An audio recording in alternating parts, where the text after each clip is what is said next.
السلام عليكم. النهاردة هنعمل معاكم وصفة الفراخ محشية بالرز في الفرن. هنجهز الخضار بتاعنا اللي هو طماطميتين وليمونة وخمس فصوص توم وقرنين فلفل وبصلة متقطعة 4 أجزاء بحيث لما تنزل الخلاط تتفرم معانا بسهولة. هنعمل الحاجة بتاعتي دي كلها في الخلاط كويس.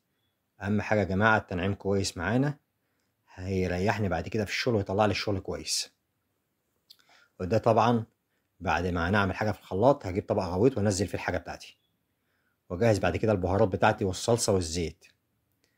معلقة من الصلصة هنزل بيها على الخضار بتاعي المفروم، وهنزل فوقها بالبهارات بتاعتي والزيت. البهارات عبارة عن كمون، نص معلقة من الكمون، ربع معلقة قرفة، ربع معلقة بابريكا، ربع معلقة فلفل أسمر، ربع معلقة قرفة.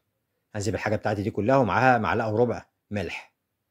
5 معالق من زيت الزيتون هنزل بيهم على الخضار بتاعي واجهزه واقلبه كويس عشان اجهز الفرخة بتاعتي اللي انا المفروض اغسلها وحاطها في مصفى تصفى بقالها اكتر من نص ساعة. ودي طبعا دي الفرخة بتاعتي هتبلها كويس من جوه ومن بره. بطن الفرخة من جوه هتبله كويس برضك، ما بين الجلد واللحم على قد ما اقدر اتبل كويس. طبعا كل ما اشربها التبله كويس كل ما تطلع معايا احسن يعني.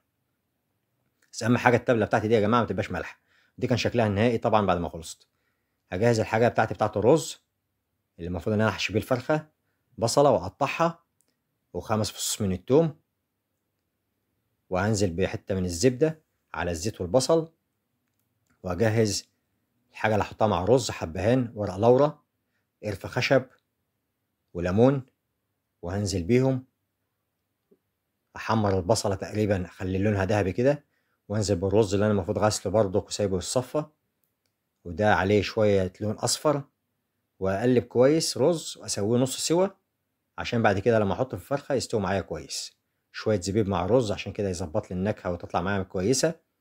وبعد كده ما اخلصها تقريبا نص سوا هحشي بيها الفرخه. احشي فرختي كويس، واهم حاجه اسيب فيها مكان فارغ عشان الرز طبعا بتاعنا بيزيد، بالذات لما يكون هنحشي رز بسمتي بيزيد تقريبا. الرز بيتضاعف معايا اكتر من الضعف كمان. اهم حاجه اظبط الفرخه بعد ما احشيها واكتفها تكتيفه كويسه، الفها بورق الزبده والسلفر وادخلها الفرن. ده بطاطس كده كان خضار عندي، بطاطسايه حطيتها جوه الفرخه وحوالين الفرخه، والف الزبده كويس والف السلفر كويس وهتخش الفرن. وهنشوف شكلها النهائي. طبعا ده شكلها النهائي.